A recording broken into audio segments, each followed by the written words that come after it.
आज आपण मस्त खमंग कुरकुरीत तेलकट न होणारी अशी लसूण शेव कशी बनवायची ते बघणार आहोत. त्यासाठी मी इथे अर्धा किलोचं सम्राट पीठ घेतलं आहे. लसूण, मिरची पावडर, तांदळाचं पीठ, ओवा आणि मीठ घेतलं आहे. आपण लसूण शेव बनवणार आहोत म्हणून त्यासाठी मी इथे ओवा आणि लसूण एका मिक्सरच्या भांड्यामध्ये वाटून घेते आणि त्यामध्ये थोडंसं पाणी टाकून मी याची छान अशी पेस्ट करून घेणार आहे. तर आता बघा मी इथे ग्लास घेतला आहे. गाळणीच्या साहाय्याने मी आता ही पेस्ट जी आहे ती गाळून घेणार आहे. हे बघा असं पाणी मी इथे काढून घेतलं आहे. तर आता आपण मिश्रण तयार करायला घेऊया. त्यासाठी मी इथे तांदळाचं पीठ घेतलं आहे, मिरची पावडर घेतली आहे, मीठ घेतली आहे आणि ओवा घेतला आहे. ह्याचं प्रमाण मी तुम्हाला डिस्क्रिप्शनमध्ये देणार आहे.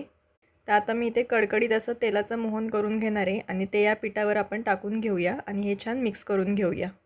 हे पीठ बघा असं मुठ्ठीमध्ये एकत्र आलं की समजायचं आपलं तेलाचं प्रमाण एकदम व्यवस्थित आहे. तर आता मी लसणाचं जे पाणी आहे ते थोडं थोडं टाकून पीठ छानपैकी मळून घेणार आहे.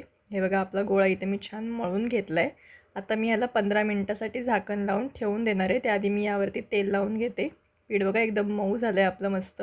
आता मी याला 15 मिनिटासाठी झाकण लावून ठेवून दिलं होतं.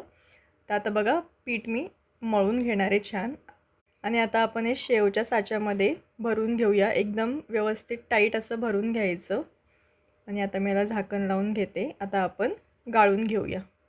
तेल मी इथे कडकडीत गरम करून घेतलं होतं. त्यामध्ये आता आपण शेव गाळून घेतली आहे आणि आता आपण ह्याला 2-2 मिनिटांनी परतून घेऊया. आणि बघा आपली खुसखुशीत अशी मस्त शेव इथे तयार झालेली आहे.